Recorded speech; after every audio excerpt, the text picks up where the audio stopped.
Sentenced for standing near an abortion clinic, holding up a sign saying, "Would you like to talk?" Is the UK in a free speech crisis? Or is this not a speech issue? This is a point of contentious debate, something that might not just affect our speech rights in the United Kingdom, but our ability to trade with the United States of America too. My name's Tom Harwood and this is GBN Originals. Well, today we learnt that there has now been a sentencing and a conviction from a protester who just was standing silently near to an abortion clinic, holding a sign asking if people would like to speak. That was against the law, so determined the courts this week. That was against the exclusion zone that has been legislated to exist around abortion clinics. But is this a question of safety for women trying to access abortion services, or a matter of free speech? Well, there are strong views on either side of this debate. On the one hand, people say that this is an exclusion zone due to safety, due to people that were harassing individuals for years, and that exclusion zone then was legislated for not to limit people's speech because they can say whatever they would like to say as long as it's not within that specific exclusion zone. But on the other hand, people say, well, isn't this a free country? If I'm within 150 metres of an abortion clinic, shouldn't I have the right to hold an innocuous sign that just asks if someone wants to speak? Or even, should someone have the right to silently pray in their head? Well, two different sides of this debate come at each other ferociously, because to some, this is about an exclusion zone, nothing to do with speech. For others, this is the very principle and definition of free speech.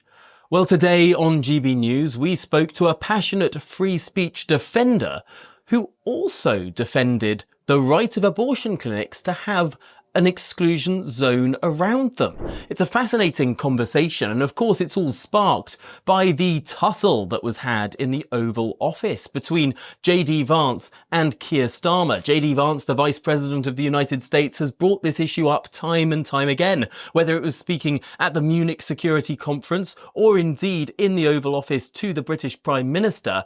He has raised concerns over the right of individuals to speak about abortion issues within the vicinity of abortion clinics.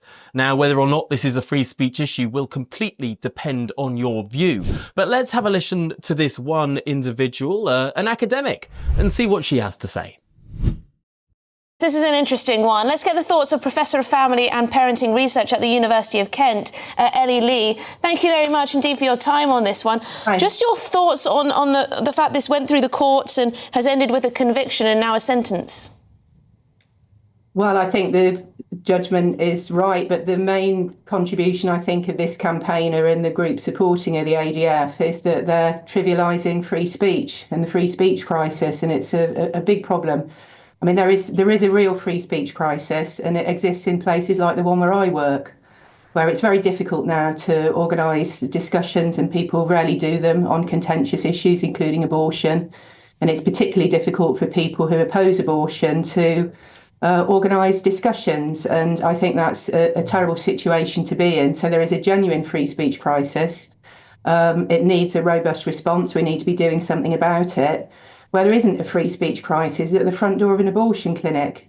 And the reason why there isn't a free speech crisis there is that no one has a free speech right to try and get a woman who's going to a clinic to have a chat with them about what she's doing. That's got nothing to do with free speech. It's an invasion of privacy.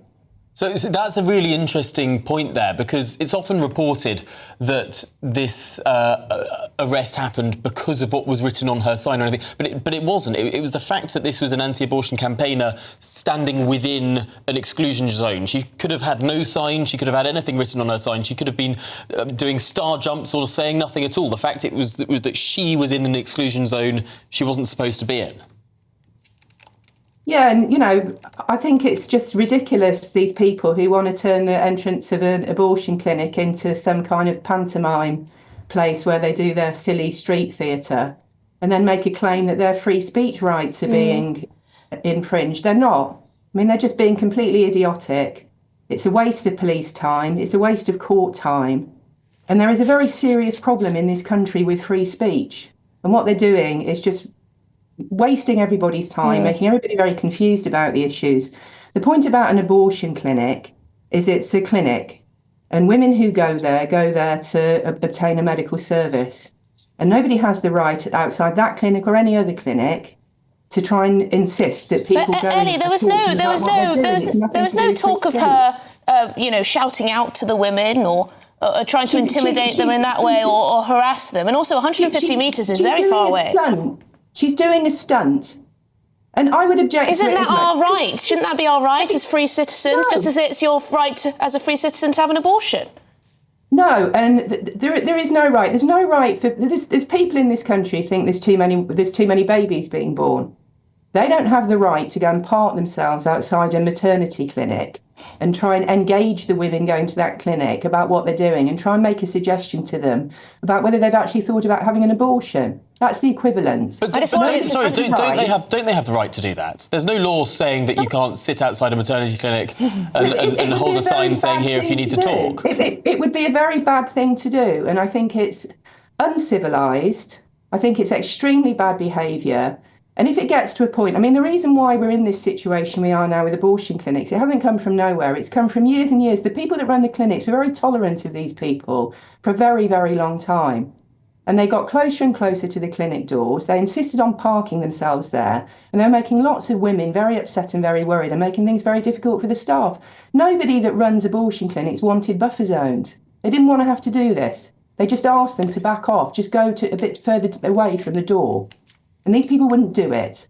So that's why you've ended up in this situation. Now, you either think people attending clinics for anything should be able to attend those clinics unimpinged and not have other people getting in their way and trying to make them have conversations. Or you think that doing that has got something to do with free speech. It hasn't. What has got something to do with free speech is the fact that places like the one where I work, people now can't have debates about abortion. There is a genuine well, I agree with you on that one, certainly. And people should be focusing on that rather than the nonsense. It's just nonsense. Yeah, the state of free speech in our universities is appalling, Ellie Lee. Well, it's appalling. It's appalling. That's where there's a free speech crisis. There isn't a free speech crisis outside abortion. Sure. But some people take the slippery slope view of all this, that freedom of expression must come first. Ellie Lee, I'm really sorry, we're going to have to leave it there. But thank you so much. Really enjoyed your contribution there. Professor of Family and Parenting Research at the University of Kent. Yeah, really interesting stuff to think about there. I know people are torn our viewers are torn about this one. Yeah. I just don't think you can holding up a placard just saying that can really be considered intimidation and harassment. I just don't think it can, because then so many things are. But the thing about the encompassing law is it almost doesn't matter what is on her. Having a blank sign would also have contravened it. True. I'm not sure. I'm keen on this idea of buffer zones, but hey ho. Well, many people agree there is a free speech crisis in our universities, but does that sit as a separate issue to the speech issues that JD Vance brings up and says exist as speech issues? Is an exclusion zone the same as a speech issue, or is it something entirely different? One final thing to bring into this conversation is that we do have a Prime Minister who has prosecuted people for speech issues in the past. A man by the name of Paul Chambers joked at the start of the last decade on Twitter about blowing up Robin Hood Airport. He said it in a tongue-in-cheek way because the airport was closed and he wanted to fly from it. The airport investigated the tweet in question and found that it was obviously a joke. And yet still, the police investigated, and a prosecution was brought under the Malicious Communications Act. This is an astonishing story. It's one that brought forward a campaign to reform the Communications Act 2003, specifically Section 127 that bans grossly offensive communication. Because we do have speech laws in this country. There are pieces of statute that mean that if you say something that is deemed to be offensive, or grossly offensive being the test, well, you can be prosecuted for that. You can be made to do community service. You could even, on extremists, be locked up behind bars.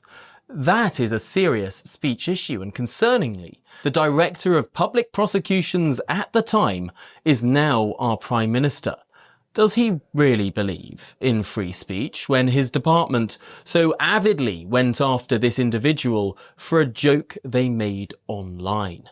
Big questions to ask over the status of free speech in the UK, but do you believe that exclusion zones around abortion clinics fall inside that free speech debate or outside of it? Big questions to ask, and I look forward to reading what you have to say in the comments section below. Don't forget to subscribe to the GB News YouTube channel for more original content.